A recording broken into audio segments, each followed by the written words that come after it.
Labą dieną, mes esame iš Visagino Žiburio pagrindinės mokyklos ir mūsų projektas vadinasi Darnus pastatas, CO2 matavimas patalpose, koncentracijos, drėgmės ir temperatūros įtaka patalpų mikroklimatui.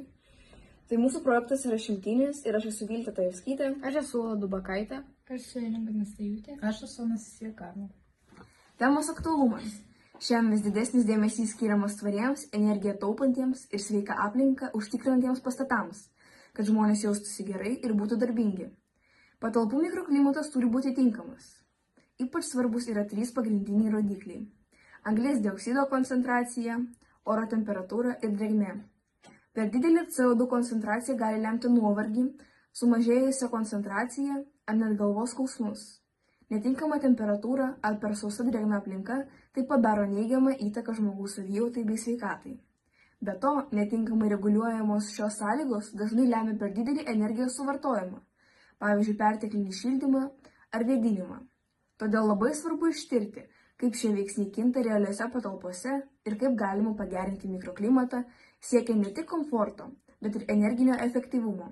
Tai mūsų projekto tikslas yra ištirti, kaip CO2, drėgmės ir temperatūros rodikliai patalpose veikia patalpų mikroklimatą ir energijos suvartojimą, siekiant kurti darnius ir sveikus pastatus.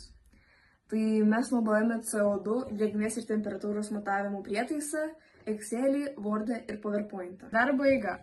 1. Patalpos pasirinkimas. Pasirinkome patalpą, kurioje vyks matavimai. Pasirinkome 2 pradinių klasių klases. Įrangos paruošimas. Pasiruošime reikalingą įrangą. Jutikliai galinti matuoti CO2 koncentraciją, oro temperatūrą ir drėgmę. Jutiklio įjungimas ir kalibravimas. Prieš pradedant matavimus įjungiame jutiklį ir palaukime, kol jis susikalibruos. Įsitikiname, kad rodmenys rodomi teisingai. Štai šioje skaidrėje yra pavaizduoti klasės planai. 4 klasės planas, kur iš viso mokosi 24 mokiniai, jos plotas. 1 A klasės planas, kur iš viso irgi mokosi 24 mokiniai, bet jos klasės plotas yra didesnis. Tada pasirinkus klasę pradėjome matavimus.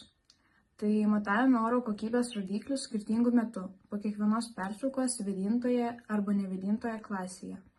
Kiekvienu metu užrašėme 3 rodiklius – CO2 koncentraciją, temperatūrą, oro drėgmę. Surinktus duomenis perkeliame į lentelę. Iš jų sudarėme grafikus, kurie padėjo matyti, kaip kito oro kokybės rodikliai priklausomai nuo paros laiko ir žmonių skaičiaus patalpoje. Rezultatų palyginimas. Šiomis higienos normomis mes rėmėmės darydamas projektą. Tai mūsų darbo grafikai. Pirmas grafikas 4 klasės CO2 koncentracija kovo 25 dieną. Antras grafikas 4 klasės CO2 koncentracija 26 kovo dieną. Trečias grafikas 4 klasės CO2 koncentracija kovo 27 dieną.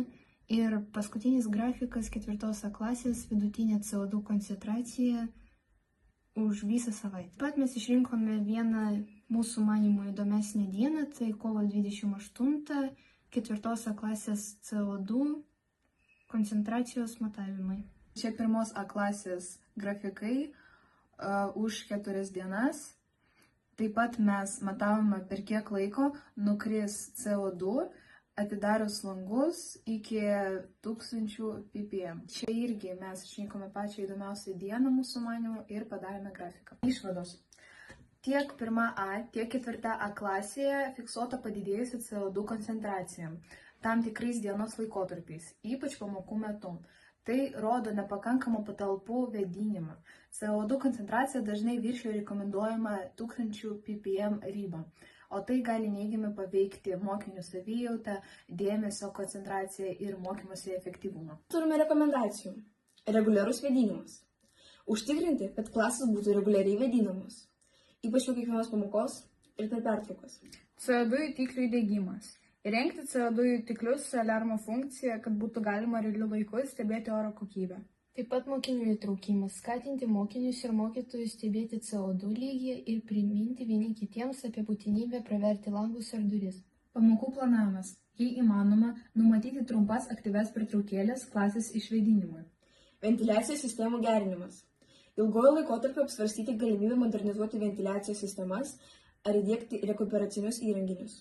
Ačiū už galimybę sudalyvauti šiam projekte. Buvo tikrai įdomu tyrinėti, nagrinėti, analizuoti apie inžineriją. Ačiū už dėmesį.